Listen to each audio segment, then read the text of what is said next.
Fascista! Suot ang maskara na may imahe ni dating Pangulong Rodrigo Duterte at nakahawak sa rehas. Ganito nagprotesta ang ilang progresibong grupo sa Baguio City ilang oras matapos maaresto ang dating Pangulo sa kaso nitong crime against humanity. Ito'y sa reklamong inihain laban sa dating Pangulo saan nila'y madugo nitong war on drugs.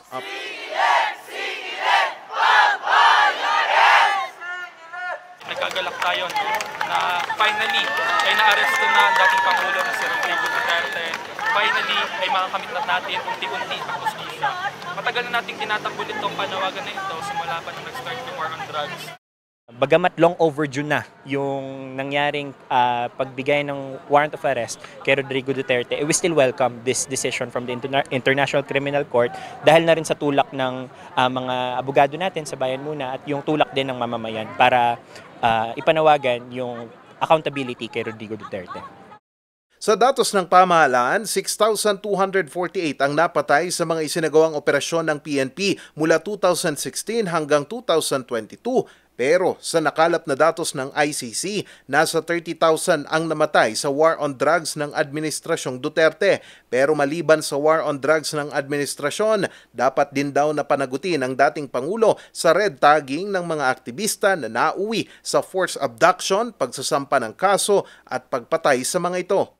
Maraming naging biktima ng political killings, maraming naging biktima ng iba't ibang forma ng detains at ng traffic charges. So, meron tayo ilang mga recorded na mga kaso dito sa Cordillera.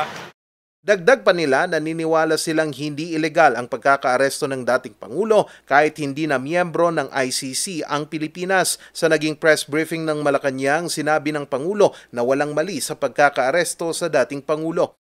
Interpol asked for help and we obliged because we have commitments to the Interpol which we have to fulfill. If we don't do that, they will no longer help us with other cases involving Filipino fugitives abroad.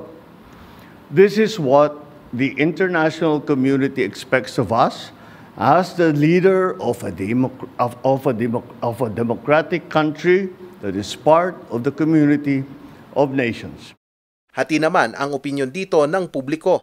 Kasi nung kasagsagan ng pandemic, marami siya naitulong ng mga tao na nawalan ng trabaho. Bakit naaresto si ex-President Duterte? Dapat palayain yan. Matanda na, kawawa naman yung matanda. Oo, kasi marami siyang warrant din na mabibigat na mga inakusa sa kanya. Kaya agree ako. Oo na. Kasi marami naman din siyang ginawa na tulad sa pagpatay. Ganun. Kahapon, inaresto si dating Pangulong Rodrigo Duterte matapos itong dumating mula Hong Kong sa NAIA at dito inihain ng Interpol ang warrant of arrest nito sa kasong crime against humanity sa ICC. Matapos itong arestuhin, inilipat ang dating Pangulo sa Villamor Air Base para ibiyahe ito sa The Hague, Netherlands. Sa kabila nito, nanawagan si Senator Bongo na ipagdasal pa rin ang dating Pangulo at inalmahan nito ang naging pag-aresto.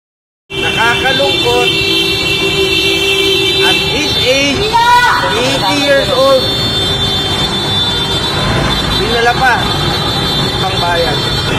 Please pray for his safety and health. Alam ko na may karamdaman po si dating Pangulo Duterte. Ako mismo kasama ko. Tuwing nasa hospital siya, kasama ko. Pati rin ang Vice Presidente dismayado sa pag-aresto ng kanyang ama. Hindi ko matanggap na nagiging doormat tayo ng mga dayuhan. Ganito lang tayo, mga maliliit na mga tao kung ikumpara mo sa ibang bansa. Pero alam mo yun, dapat may pride tayo ba?